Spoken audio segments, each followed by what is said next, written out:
Assalamualaikum warahmatullahi wabarakatuh. Mari kita ikuti pengajian oleh guru kita, Kiai Haji Bahauddin Nur Salim. Ada masjid yang kelihatannya sepi, jamaahnya ya sedikit tapi kadang-kadang diridhoni Allah. Kenapa? Karena masjid itu nggak menjadi problem sosial bagi komunitasnya. Saya beri contoh, masjid ramai tentu baik, nggak perlu saya ceritakan, karena masjid ramai itu ya mesti baik. Masjid yang banyak jamaahnya tentu baik, itu nggak usah dibicarakan. Tapi ada beberapa masjid yang sepi, tapi Allah itu suka. Kenapa? Karena lembaga agama itu nggak boleh mengganggu sistem sosial. Jadi kita tidak pernah tahu cara berpikir Nabi. Yaitu banyak kan sahabat habis sholat duhur ba'diyah di masjid, qobliyah di masjid. Apa kata Nabi? La taj'alu buyutakum kuburan, cung nak apik aja mbok entek-entekno ning masjid. Omam ya bagai keapian. Rumah kamu jangan jadikan kuburan. Jadi sholat sunatnya di masjid, ba'diyahnya di masjid. Pulang-pulang tanya, makannya di mana? Terus marah-marah karena kurang disediakan makanan. Kan lucu kan?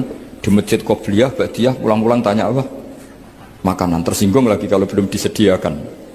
Akhirnya apa? Anak-anak kita yang kecil kenangan melihat bapaknya itu apa? Bapak itu orang yang kalau dari masjid tanya makanan dan marah kalau tidak kesampaian.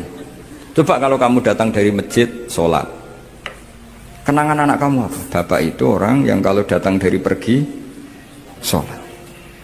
Sehingga kenangan anak-anak kita ini melihat kita sholat sujud di rumah. Sehingga Nabi membahasakan apa? Jangan jadikan rumah kamu sebagai kuburan, kasih jatah sholat. Sehingga ulama mengatakan jamaah itu paling baik itu di masjid untuk jamaah fardu.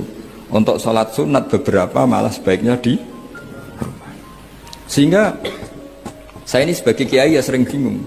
Bingungnya kadang ada orang terlalu overacting, ingin masjidnya ruame sehat. Yang satu enggak. Saya ini sering dipamiti. Biasa akhirnya bingung. Bingungnya ya barokahnya ngalim itu bingung. Kalau enggak ngalim malah enggak bingung. Karena enggak sudah harus gitu. Sampai tak beritahu ya. Nabi awal ngendikan itu ju'ilat lanal ardu kulluha masjidan. Semua tanah Allah itu hakikatnya masjid. Apalagi ini rumah kita. Anak kita biar menyaksikan saat kita sujud, saat kita baca Quran, saat kita ngaji. Kalau semua ini di masjid, kemudian Anda di rumah taunya makanan, menuntut ngopi, menuntut kenangan di keluarga kita kurang baik. Makanya Nabi membahasakan apa? La taj'alu buyutakum kuburon. Jangan jadikan rumah kamu sebagai kuburan. Apalagi ada pepatah lagi, al-ummu madrasatul ula, ibu adalah madrasah pertama. Coba kalau kita ngajarin Quran di rumah, ya tentu masjid ya tetap ada kegiatan, tapi jangan sampai mematikan rumah. Sehingga kita sebagai ulama itu ada masjid rame ya seneng, ada masjid setengah rame ya gak apa-apa, asal efeknya menyebar ke masyarakat. Jadi ramenya masjid ya baik, tidak rame kalau yang rame ibadah di rumah-rumah juga baik. Maka dulu zaman Nabi Musa malah istilahnya waj'alu buyutakum qiblata wa aqimus sholat. Jadikan rumah kamu sebagai kiblat, sebagai tempat ibadah.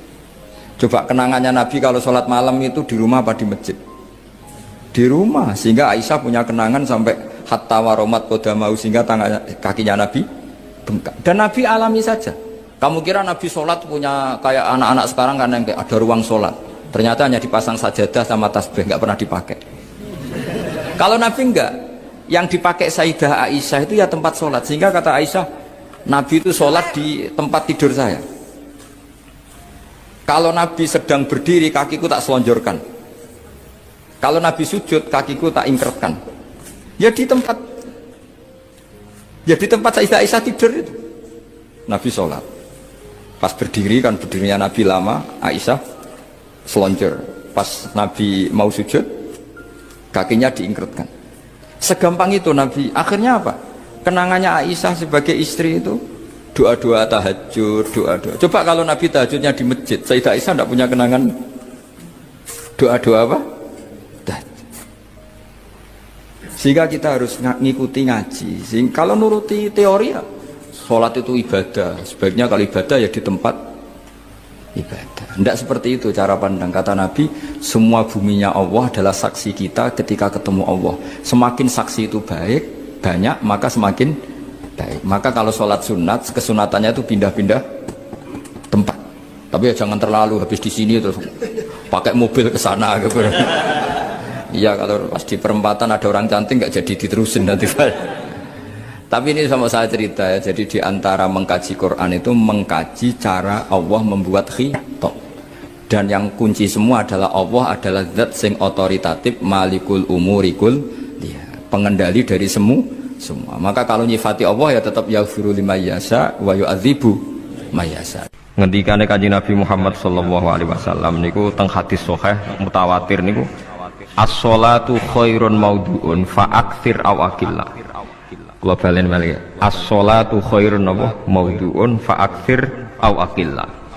Jadi sholat itu kebaikan yang sudah bawaannya dulu. Jadi sudah bawaannya sholat itu kebaikan.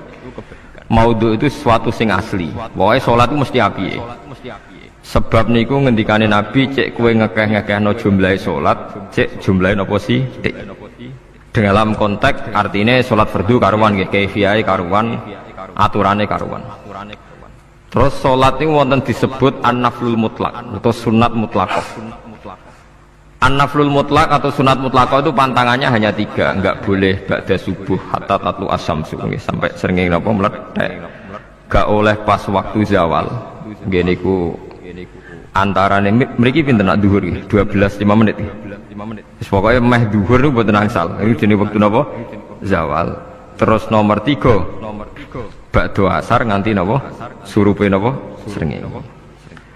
Larangan 3 sholat ini bisa dibatalkan kalau ada sebab yang mukorin. Misalnya bar ngasar kok ana wong mati, berarti kita angsal sholat napa? Jenazah. Utawa kue bar subuh mlebu masjid terus dia wudu. Niku ana ulama sing darani tetap sholat tahiyat napa? Masjid. Mergo sebabe nggih dukhulul masjid. Jadi hanya ada pantangan niku wau. Niki rungokno tenan nggih. Lah terus yang menjadi kontroversi mulai zaman ulama ngantos sakmangke itu kaifiyah kados traweh. Wis ora usah tersinggung niki ilmu. Teng riwayat-riwayat Bukhari Muslim Nabi nu nak witir itu 9 rakaat. Lam yakut min hunna fi akhirihinna illa wahidah. Di Nabi nate sholat witir itu 9 rakaat enggak duduk sama sekali, mau terakhir duduk pas ke-9 terus salam. Sebagian riwayat Nabi memotong sholat itu sholatul laili masna berarti 2 8 terus 1 witir. Niki rungono tenan. Sehingga ketika ada sholat taraweh yang 4 rakaat tanpa tasyahud, sebetulnya secara fikih pasti kita sepakat sah. Karena kalau 4 rakaat tanpa tasyahud pertama, kenapa kita katakan sah? Karena Nabi malah pinten songo, lebih seru dong. Buat ini karena menjadi kontroversi. Nah, dan tidak satupun ulama di dunia yang mengatakan tasyahud awal itu wajib. Sampean yakin tasyahud awal wajib nopo sunat? Sunat. Artinya khasnya hukum sunat itu gimana? Kalau ditinggalkan tidak batal. Berarti misalnya ono tarawih 4 rakaat berturut-turut, berarti tidak ada masalah karena yang ditinggal artinya tasyahud awal yang kita yakin itu hanya sunat. Tapi dasar ra cocok itu tidak ada masalah. Dalilnya apa ya? Dalilnya ra cocok. Lah sing darani masalah padahal darani tasyahud awal iku sunah. Kowe salat zuhur tasyahud awal sunat atau wajib? Sunat. Nak sunat tuh khas ya, ditinggal batal lho ora? Mboten. Tapi nak sing ra cocok ya batal. Hukum ora cocok ra cocok. Mboten iki kula terang. Nah, tarawih itu yang kontroversi ini teng kitab Majmu' karangan Imam Nawawi. Ya akal-akalane tiang-tiang niku. Kula nganti sakniki kan mboten nate ngimami, tapi nggih tak kandhani imam. Soalnya kayak niat ngakali pangeran, tapi pangeran bakali ya ora kena. Ngeten, ini dawuh Imam Syafi'i. Tarawih itu kalau terakhir kan pinten? 3 rakaat. Kan 2 rakaat dulu. Lalu pas 2 rakaat itu pas witir, yang witir kok tarawih. Yang terakhir witir 3 rakaat itu 2 rakaat sampai niatnya witir nopo. Witir. Setelah 2 rakaat sampai salam ndak? Salam. Itu menjadi sholat teraneh di dunia. Karena kue muni witir tapi jumlahnya 2. Nah, itu sholat teraneh napa di dunia. Terus sampean mendingin mboten Gus maksud kula niku telu tapi lurus sih. Berarti kayak kudu nerangno pangeran, kudu kamu pangeran kayak penjelasan. Gusti ini 2 sementara loh, nanti ada. Karena jika Tuhan tidak kamu kasih penjelasan, akan aneh kan disebut witir, tapi rokaatnya 2. Maka kamu harus niatnya Gusti ini cicilan witir. Nah, sehingga jangan kira engkau 2 tapi ini nanti 3. Nah, itu